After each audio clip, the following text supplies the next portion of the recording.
이 사사시대에는 혼란의 시대였기 때문에 이스라엘 백성들의 마음에 우리에게 왕이 있다면, 눈에 보이는 왕이 있다면 우리나라는 참 행복하겠다, 그런 생각을 가지게 됐습니다.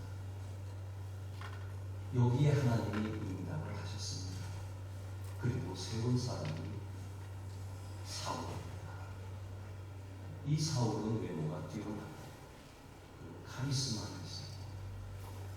사람이 보기에도 왕다운 그런 외모를 가지고 있었던 사람입니다. 이스라엘 백성들이 원하는 대로 왕을 세워주었지만 사울이 하나님으로부터 멀어지는 겁니다. 눈에 보이는 왕이 눈에 보이지 않는 하나님을 점점 멀어지는 겁니다. 여기에 하나님이 결단을 내리십니다. 우리가 지난주에 말씀을 드려서 아셨지만 하나님보다 사람 눈치, 그리고 하나님이 말씀하신 대로 하세요. 또 하나님이 지적할 때 회개하기보다는 자기 체면을 더 생각해서 살아가는 그의 모습을 보고 하나님은 결정하십니다. 내가 너를 버렸노라. 성경은 그렇게 말씀하고 있습니다. 아주 무서운 말씀입니다. 우리는 이 세상을 살아가면서 하나님의 눈치를 보지 않고 사람의 눈치를 많이 보고 살아갑니다. 일반적인 모습입니다. 그러나 사울과 다윗의 대조를 오늘 보게 될 텐데 우리는 정말 하나님의 눈치를 보고 있느냐? 이게 우리에게 질문하는 오늘의 말씀입니다. 하나님은 사울을 등지고 다른 한 사람을 주목하시는데 왜 이렇게 하셨을까요? 하나님의 구원의 역사를 이루어 나가야 됩니다. 이스라엘은 그냥 평범한 나라가 아니에요. 그를 대표하는 왕도 평범한 사람들, 다 하나님을 대변하는 사람들. 그러니 하나님의 일을 하게 된다면 하나님의 말씀을 따라야 돼요. 그런데 하나님과 관계 없는 사람이 왕의 자리에 앉아 있다. 이것은 하나님의 일을 하지 못하게 하는 결과를 만들어내게 되는 것입니다. 하나님은 이런 결정을 내주셨는데 이런 결정과 달리 사무엘은 마음이 아팠습니다. 본인이 기름을 부었고 그리고 왕으로서 역할을 하는 사람을 어떻게 하루아침에 내팽개치느냐 하는 것입니다. 하나님은 단호했지만 사무엘은 사울을 포기할 수가 없었습니다. 성경에 보면 그의 마음이 심히 괴로웠다 그랬습니다. 인간적인 마음을 보면 사무엘의 이 모습은 당연한 모습입니다. 그렇지 않겠습니까? 어떻게 하루아침에 섬기던 왕을 당신은 왕이 아니오 이렇게 하고 얘기할 수가 있었겠습니까? 그러나 하나님은 사무엘에게 내가 사울을 보냈으니까 기름병을 취해라. 그리고 베들레헴으로 가라. 거기 이새의 집이 있을 것이다. 거기에 그 아들들이 있는데 8명의 아들들이 있는데 그 아들들 가운데 한 명이 내가 선택한 사람이다.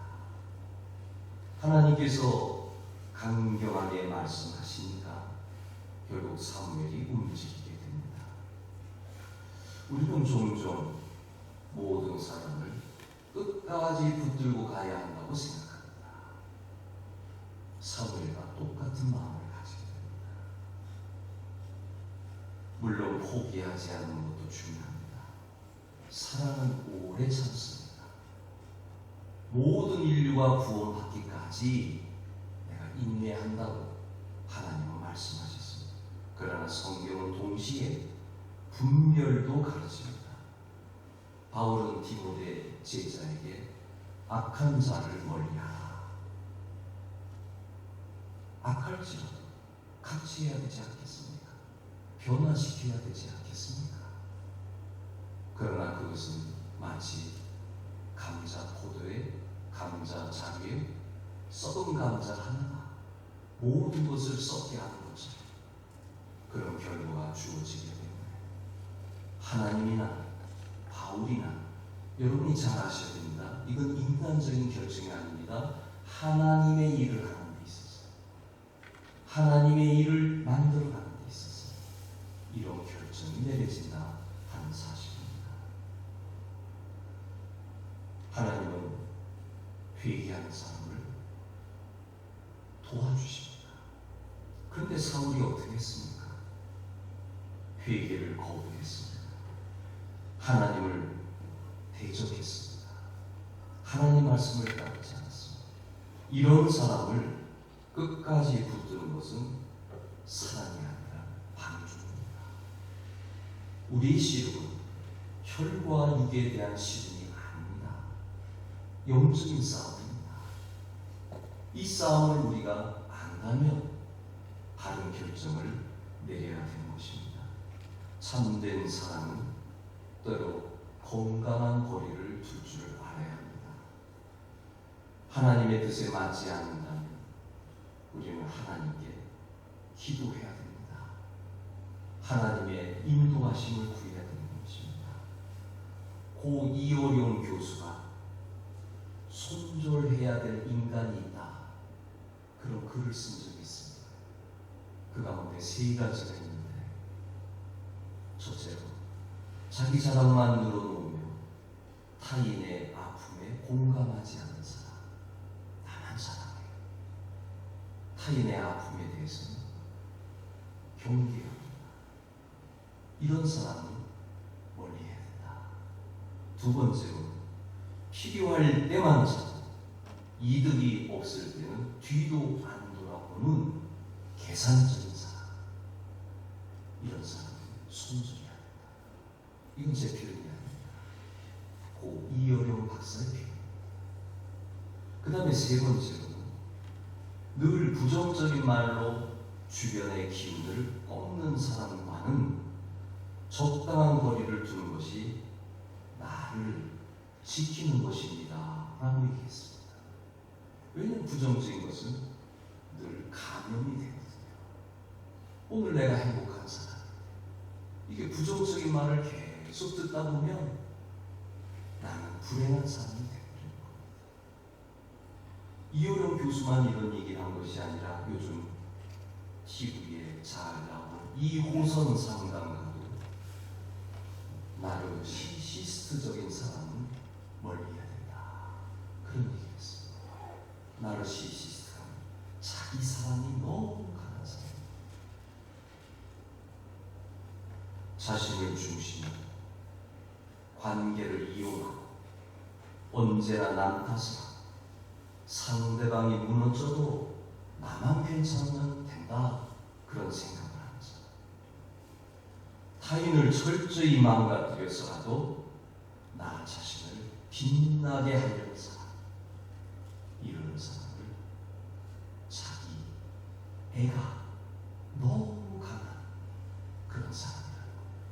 나만 사랑하고 나만 빛나야 되고 나만 성공해야 되고, 그럼 다른 사람은 무너지든 상처를 입든 거기에 대해서 관심이 없는 사람. 왜 이어룡 교수나 이호선 상담가가 이런 얘기를 했을까요? 나를 지키기 위한 겁니다.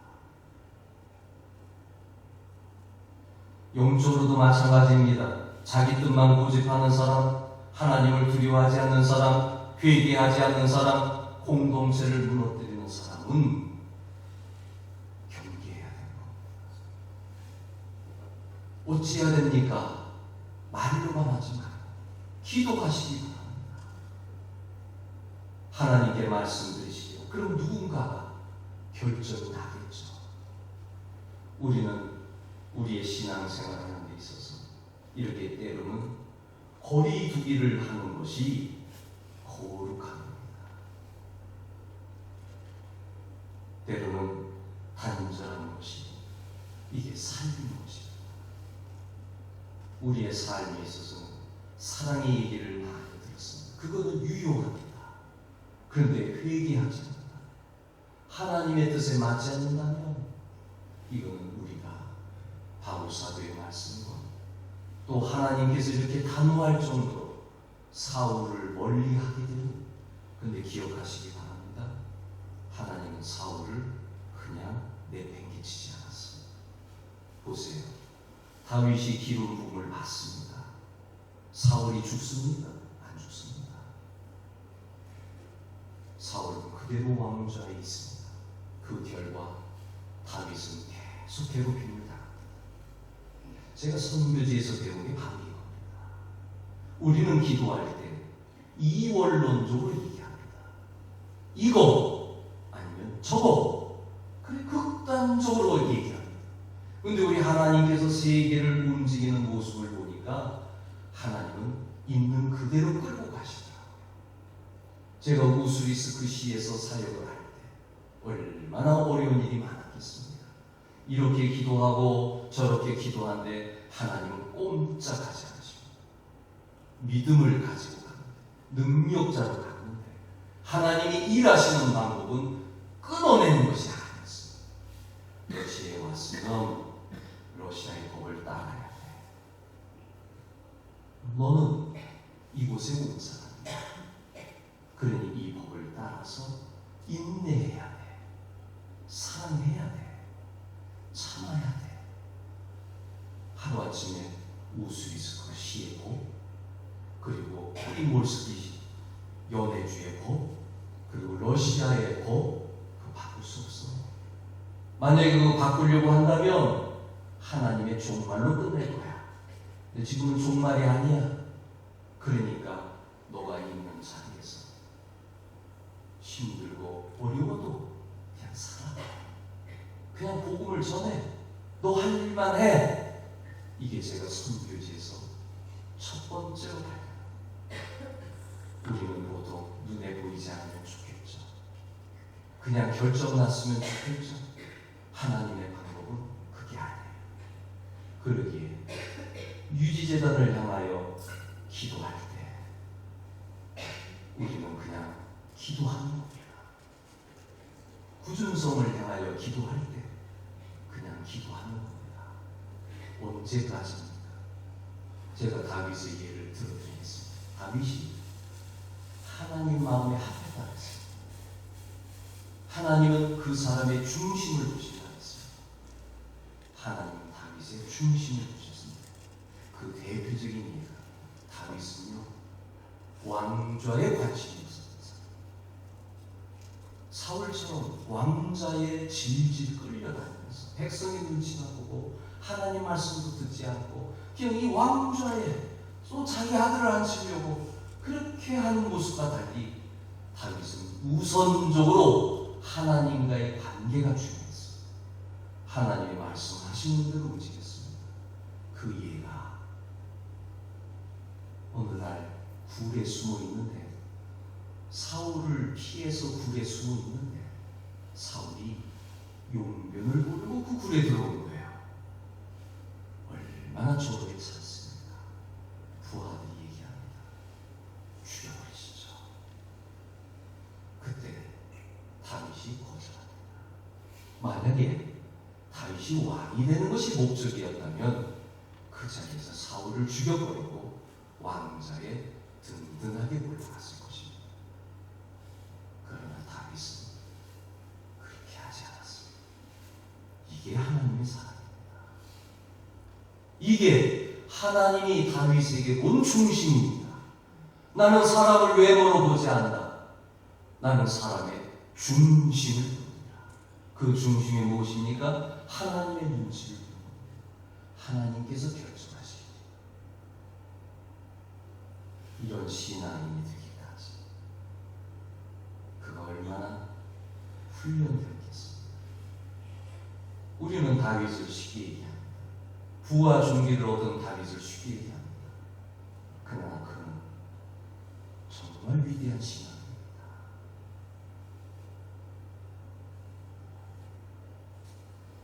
사무엘은 하나님 말씀에 순종해서 베들레헴으로 가고, 그리고 그것에 딱 한 순간에 첫 번째 장자 엘리야를 부르는, 야, 이 사람이 왕이구나. 또 실수한 거예요. 나는 사람을 왜 물어보지 않냐? 이 사무엘 선지자가 왜 물어본 겁니다. 사무엘도 속았거든요. 사실 우리도 그렇지 않습니까? 이 사람이 왕감이다. 뭘 보고 얘기하는 겁니까? 외모를 보고 얘기합니다. 학력을 보고, 성품을 보기도 하고, 외적인 것, 그걸 보고 결정할 때가 많습니다. 인물도, 키도 크고, 어느 학교 나왔는지, 직업이 무엇인지, 어디에 사는지, 우리가 세신자가 왔을 때 보이는 반응이잖아요. 저 강남에 사는데 벌써 달라지지 않습니까? 한국에서 제일 좋은 대학 나왔는데 벌써 달라지지 않습니까? 하나님은 그거 보지 말라는 거예요. 그 중심을 보라는 얘기예요. 사무엘아, 너 또 속았구나. 하나님께서 사무엘에게 말씀하시는 모습입니다. 얼마 전에 모 교회에서 담임 목사를 청빙하는데 아주 훌륭한 목사가, 외적으로 훌륭한 목사가 그 사람을 소개했습니다. 근데 그 사람이 소개한 분이 누구냐면 자기가 데리고 있던 사람인데 우리 한국에서 가장 좋은 대학이라는 그 대학에 나온 사람. 그러니 교육이 가장 외적으로 위대한 분이 소개했고, 그리고 이분 자체도 가장 한국에서 좋은 대학을 나왔고, 그리고 다 좋은 겁니다. 벌써 받았습니다. 문제가 터졌습니다. 1년도 안 돼가지고 문제가 터지고, 월급을 좀 더 주세요. 사택은 저기다 마련했어요. 성경 공부 좀 해주세요. 그러니까 나는 그거 안 하니까 여기 부목사 시키겠습니다. 삐뚤어지기 시작합니다. 외모만 좋았지 중심이 없어서 두발을 반 그렇게 외적으로 위대합니다. 동시에 하나님 중심의 사람을 봐야 되는 거예요. 지켜요. 만약에 외적으로도 좋고 하나님 중심의 사람, 그 교회는 복받은 교회입니다. 대표적인 교회가 과거의 영락교회였습니다. 한경재 목사. 이런 복이 있는 교회 박수 쳐야 됩니다. 감사해야 됩니다. 하나님은 첫째 아들, 둘째 아들, 셋째 아들 지나갈 때 사무엘에게 말씀하십니다. 얘도 아니야, 얘도 아니야, 쟤도 아니야. 7명의 아들이 다 지나갔습니다. 여기 사무엘이 얘기합니다. 이세에게 얘기합니다. 또 다른 아들은 없습니까? 있습니다. 저 지금 들에서 양치는 아이가 하나 있는데 무시한 거예요. 아버지 이세가 다윗을 무시한 거예요. 형들은 장군이거든요. 전쟁터에 나가면 승리하는 사람이거든요. 그런데 다윗은 외모가 아직 작고 아직 소년이고 볼품이 없으니까 이세도 아버지도 실수했던 거예요. 이 아이는 아닐 거야. 아예 초대도 안 한 거예요. 사무엘이 왜 오는지 알았는데 초대도 안 한 거예요. 데려오라. 그 사람이 오기 전까지는 우리는 자리에 앉지 않겠다. 식사를 하지 않겠다는 얘기죠. 왔을 때 하나님 저 사람이 다른 거예요. 누가 이렇게 될 줄 알았겠습니까? 누가 이 사람인 줄 알았겠습니까? 하나님 사무엘, 그 위대한 선지자도 몰랐습니다. 이세, 아버지도 몰랐습니다. 오직 하나님만 중심을 보고 계신다고 하는 사실입니다. 그의 용모와 길을 보지 말라. 내가 이미 그를 보려노라. 내가 보는 것은 사람과 같지 아니하니 사람은 외모를 보거니와 나 여호와는 중심을 봅니다. 중심이 뭡니까? 하나님을 신뢰하는 사람이냐 이거예요. 하나님 말씀을 하면 따를 것이냐 이거예요. 하나님이 원하시는 사람은 다른 사람이 아니에요. 하나님 말씀에 순종하는 사람이요, 하나님의 뜻에 따르는 사람이요, 하나님 말씀하시면 100% 따르는 사람이요, 다른 게 아닙니다. 다윗이 그런 사람이었던 겁니다. 17세기 1600년대 사람이 아직까지도 회자되고 있습니다. 로렌스 형제. 이 사람이 유명한 설교자도 아니에요, 유명한 신학자도 아니에요, 유명한 성직자도 아니에요. 평수사, 평범한 수도자였어요. 이 사람이 지금까지도 회자가 되고 있어요. 그는 수도원에서 어떤 일을 했냐면 부엌 일을 했어요. 평생 부엌, 감자 깎고 빵을 만들고 포도주를 만들고 설거지를 하고. 근데 그가 하는 행위가 달랐어요. 사랑으로 행했어요. 겸손함으로 주님에게 대하듯이 했어요. 이게 소문이 퍼져버린 거예요. 로렌스 형제, 비록 부엌에서 일하는 사람이지만 이게 태도가 다른 겁니다. 사람들이 존경하기 시작합니다. 이 사람은 지금까지도 1600년대 사람, 지금까지 로렌스 형제 이야기가 설교 시간에 울려가죠. 서점에 가면 로렌스 형제 책에 나와요. 그 평범한 사람, 왜 그렇습니까? 외모가 아닙니다. 그 안에 하나님이 있느냐, 그것을 보는 것입니다. 하나님이 다윗을 본 것이 여호와를 신뢰하는 사람을 본 것입니다. 다윗은 양을 치면서 하나님을 배웠습니다. 양 한 마리 한 마리 사랑했습니다. 자기 생명을 걸면서까지 양을 사랑했습니다. 그리고 하나님을 사랑했습니다. 이게 백전짜리라. 그 당시에 환경이 아니라 하나님을 사랑해서, 하나님은 우리가 보이는 곳에서 무엇을 하는 사람보다는 보이지 않는 곳에서 어떤 사람인가를 보시는 겁니다.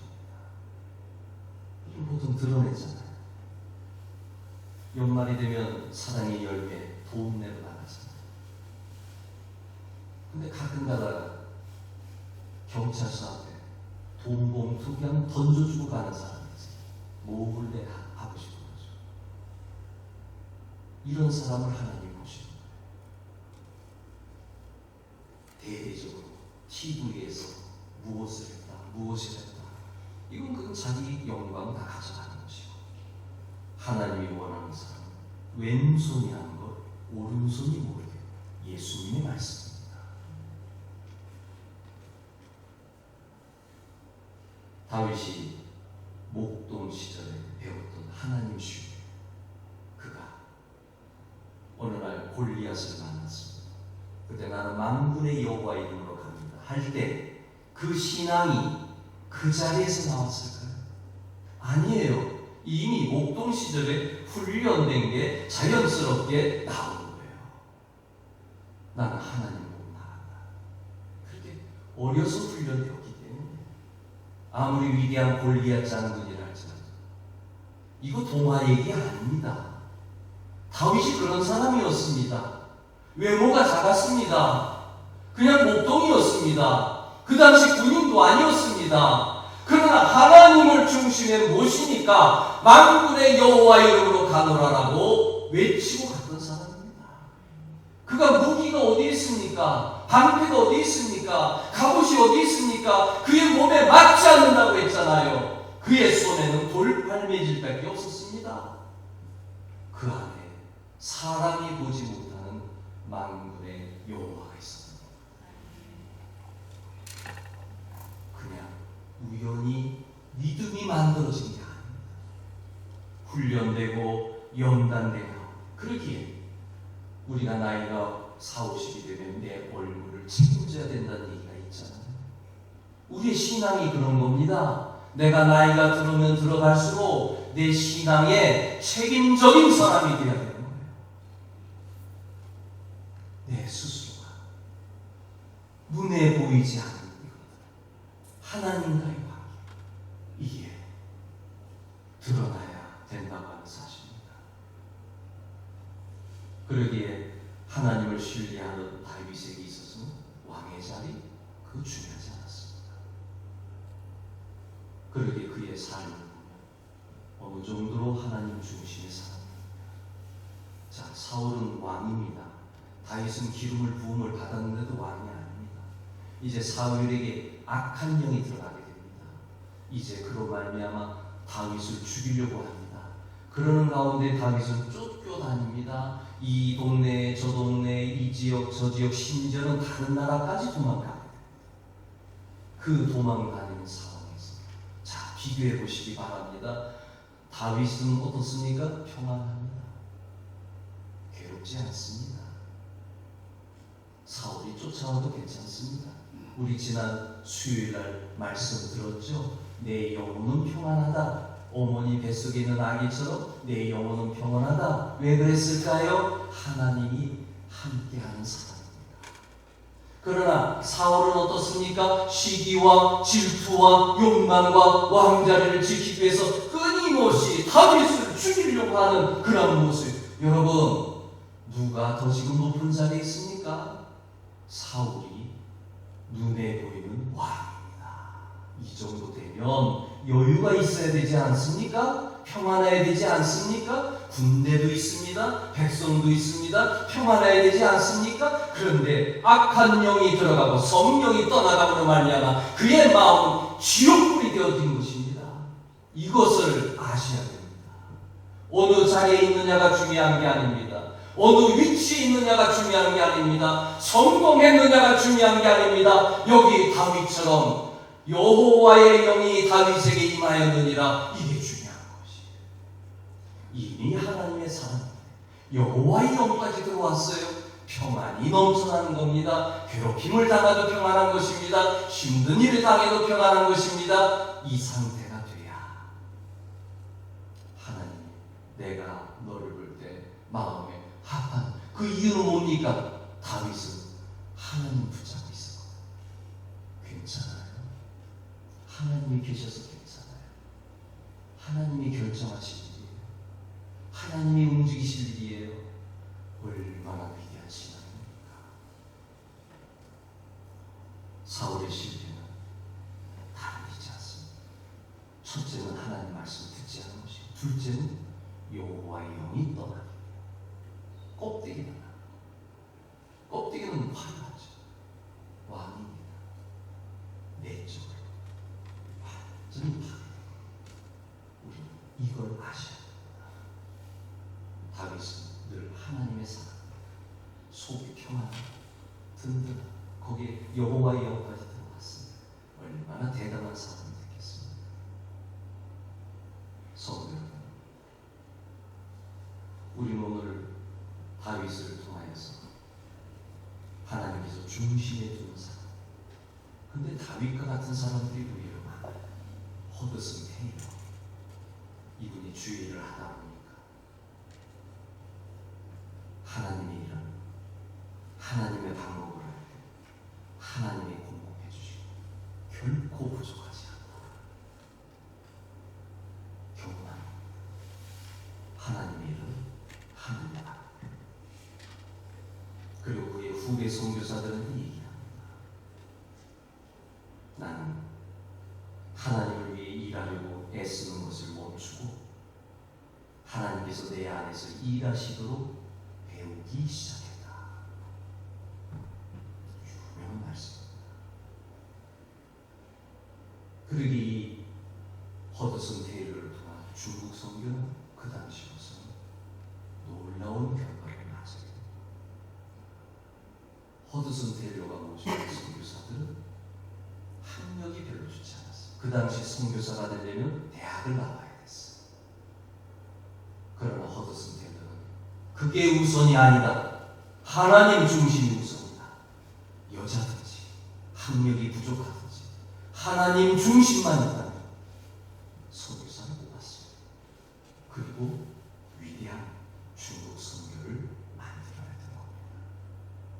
여러분, 하나님의 일은요 사람이 하는 게 아니에요. 하나님이 하는 거예요. 우리가 하나님 중심이 되면 하나님도 쓰시는 거예요. 결론적인 말씀입니다. 어떤 사람이 내비게이션을 켜고 운전하고 100m 중에서 오른쪽으로 가세요 그랬더니 이 운전자가 나는 이 길을 알아. 그리고 그냥 쭉 가버린 거예요.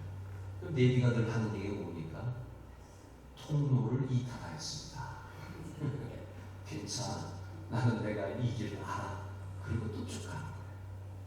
결국은 길을 잃어버리게 됩니다. 이게 우리 신앙생활에서 여기 사울과 다윗과 우리에게 적용되는 이야기입니다. 우리는 기도합니다.